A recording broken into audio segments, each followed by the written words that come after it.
Saya pernah menceritakan kalau tidak salah kisah seorang sahabat Nabi. Itu dua kakinya puntung, dua tangannya puntung, matanya buta. Diceritakan bahwasanya beliau rahimahullah radhiyallahu anhu di sebuah kemah di padang pasir. Ya. Kemudian orang ini dijaga oleh anaknya. Duduk di atas tempat tidur, terbaring, tidak bisa bergerak apa-apa karena tangan kakinya puntung dan juga matanya buta.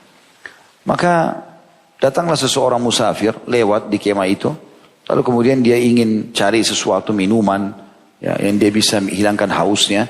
Kemudian dia masuk, dia lihat pemandangan itu, lalu dia mengatakan, setelah salam dijawab oleh sahabat Nabi ini, Waalaikumsalam. Kemudian dia mengatakan, saya seorang musafir, haus, butuh air, bisa saya minta air? Kata orang itu, sahabat Nabi ini sebenarnya, dia tidak tahu kalau ini sahabat. Lalu kemudian dia mengatakan, kayak seperti kamu lihat, saya buta, saya nggak bisa melihat, tangan kaki saya puntung, saya nggak bisa membantu. Kalau ada air di sekitar kemah ini, ambillah. Kemudian setelah orang itu dapatkan ada gendi air, dia minum, lalu sahabat Nabi ini yang sedang buta ini mengatakan, coba bantu saya, cari ada seorang anak laki-laki saya, dia selalu khidmat dengan saya setiap hari dan lagi tidak ada di sini. Mungkin dia ada di sekitar kemah ini, coba cari. Kata orang ini, baiklah, saya akan coba cari. Kebetulan orang ini juga orang beriman. Allah SWT seakan-akan datangkan dia di situ.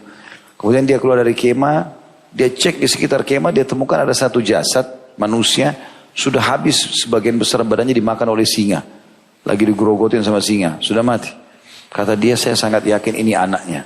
Tidak ada orang lain soalnya, pasti ini anaknya orang ini. Bagaimana caranya saya membahasakan pada orang ini? Sudah buta matanya, kaki tangannya puntung. Bagaimana caranya membahasakan ke dia? Bisa dia terima atau enggak? Terus berkecamuk di benaknya sampai dia bilang, sudah saya tawakal Allah. Coba masuk bicara. Dia masuk lalu dia mengatakan, wahai bapak tua, apakah anda tahu kisah Nabi Ayub alaihissalam? Kata orang itu, tentu saja. Tentu ini sahabat Nabi ya, terakhir nanti boleh dia tahu. Tentu saja. Bukankah dia sudah diuji oleh Allah 20 tahun kena penyakit kusta dan orang semua menjauhinya? Kata orang itu, sahabat itu, iya. Bukankah 12 anak laki-lakinya semuanya keruntuhan bangunan dan mati tiba-tiba dalam sehari? Iya. Bukankah semua hewan ternaknya, pertanian, perkebunannya semua kena hama, sehari langsung habis semuanya? Kata dia, iya. Lalu bagaimana Ayub? Kata orang ini. Sahabat Nabi ini mengatakan, dia bersabar karena dia tahu itu adalah pahalanya. Kata orang ini, kesempatan saya bahasakan, bersabarlah karena saya menemukan jasad anak anda dimakan oleh singa, mati. Tiba-tiba kata orang ini, saya kaget. Orang ini mengatakan, Alhamdulillah. Kata anak muda yang datang yang mengatakan, bagaimana bisa anak anda mati, anda mengatakan Alhamdulillah? Dia bilang, Alhamdulillah. Karena memang Allah telah memudahkan dia berkhidmat dengan saya sekian tahun. Dan baru saja berapa hari Allah ambil. Tapi kan anda buta. Tidak ada yang bisa berkhidmat. Dia mengatakan, Alhamdulillah. Nikmat Allah yang terbesar yang saya tidak bisa lupakan, lisan saya masih bisa berzikir. Walaupun tangan saya puntung, kaki saya puntung, kemudian mata saya buta. Kata anak muda ini, saya belum pernah menemukan ada orang seperti ini. Lalu tiba-tiba dia syahadat, asyhadu an la ilaha illallah wa anna Muhammad Rasulullah, meninggal dunia. Dia bilang, saya cek, mati. Tutup dengan selimut, lalu saya coba keluar dari kemah, teriak-teriak, tolong ada orang meninggal. Nah ini di padang pasir. Ada 4 orang penunggang kuda lewat dari jauh, jalan. Kemudian mendekati kemah dengan pakaian-pakaian seperti orang-orang kerajaan, seperti pejabat-pejabat pemerintah gitu. Tapi zaman dulu menunggangi kuda. Kemudian dia tahan, waktu ditahan mampir. Kenapa kamu? Kata mereka berempat, ada orang buta di sini. Kakinya puntung, tangannya puntung, anaknya mati dimakan singa, meninggal dunia. Tolong bantu saya kuburkan. Mereka berempat turun. Begitu mereka masuk ke dalam kemah, dibuka selimutnya. Keempat-empatnya menangis, menciumi jenazah itu. Anak muda ini kaget. Ada apa? Siapa orang ini? Siapa kalian ini? Maka mereka berempat mengatakan, kau tidak kenal orang ini? Kata dia, tidak. Dia bilang, kami adalah petugas kerajaan, ya, khilafah pada saat itu. Dan ini adalah salah satu sahabat Nabi yang tertinggal masih hidup. Dia sudah lama dicari oleh khalifah untuk dijadikan sebagai hakim. Tapi dia berusaha melarikan diri sampai kami temukan sekarang dia, tapi dalam bentuk jenazah. Andai saja dia masih hidup, maka kami akan membawanya untuk menjadi hakim di pengadilan kerajaan Islam ini. Gitu.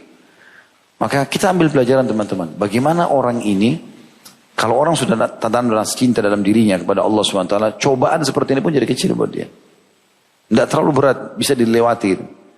Saya juga pernah bercerita seseorang yang bernama Abdullah. Tapi ini kisah klasik lama dulu, saya pernah sampaikan di awal-awal pengajian. ada satu orang bernama Abdullah di Irak. Dia tinggal di kemah di padang pasir. Kemudian orang ini lagi makan siang di kemahnya. Lalu tiba-tiba ada seseorang menunggangi kuda dari jarak jauh dengan kecepatan tinggi, berdebunya berterbangan. Turun tiba-tiba, membuka pintu kemahnya, lalu mengatakan, "Wahai Abdullah," teriak-teriak. Lalu Abdullah ini pas lagi duduk, ya, dia lagi mau menyiapin makan atau masuk makan di mulutnya. Dia berhenti, lalu dia mengatakan, "Ada apa?" Kata orang tersebut, "Anakmu baru saja mati dibunuh orang." Maka tanpa banyak bicara si Abdullah ini, orang ini bernama Abdullah, tanpa banyak bicara, dia memberhentikan kunyaan makan tadi yang dia masukkan di mulutnya, lalu dia mengucapkan, "Inna lillahi wa inna ilaihi raji'un." Lalu dia kembali makan. Nah, pada saat dia kembali makan, orang yang bawa berita ini pikir, ini Abdullah belum dengar kali. "Wahai Abdullah, anakmu mati dibunuh orang." Dia berhentiin kunyaannya, lalu dia mengatakan, "Inna lillahi wa inna ilaihi raji'un." Lalu dia kembali kunyah makanan. Orang ini kena penasaran, diulangi 3 kali. "Wahai Abdullah, demi Allah saya lihat anakmu ditusuk dengan pisau, keluar darah, mati." Ada lagi lebih jelas daripada penjelasan itu.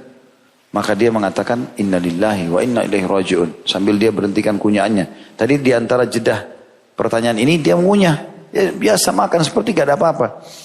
Maka dia berhenti kunyahan yang ketiga, lalu dia mengatakan, "Inna lillahi wa inna ilaihi raji'un." Orang ini penasaran. "Wahai Abdullah, jelaskan kepada saya, bagaimana kau tidak panik dengan kematian anakmu?"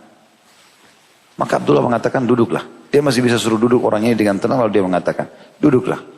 Kami ini kaum yang beriman kepada Allah. Kami yakin ada Tuhan kami. Dan Allah sudah menentukan semua sesuai dengan takdirnya. Dan pasti keputusannya penuh dengan keadilan dan kebaikan.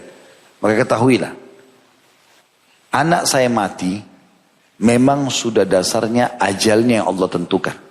Baik ditusuk oleh orang itu atau nggak ditusuk.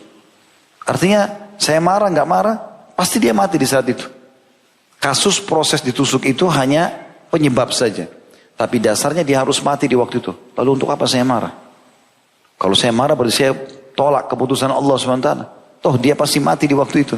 Ditusuk atau tidak. Dan perlu kamu tahu, saya tetap mengunyah makanan ini karena Allah juga memerintahkan kepada saya untuk memakan dan menghabiskan makanan ini. Maka saya akan makan makanan ini. Bukan seperti yang kau gambarkan. Kalau saya buang makanan ini lalu saya panik, maka saya tidak terima takdir Allah dan juga ini akan mubadzir. Maka saya makan makanan ini, setelah selesai baru saya urus jenazah anak saya. Dengan sangat tenang dia menghadapi permasalahan yang sedang dia hadapi.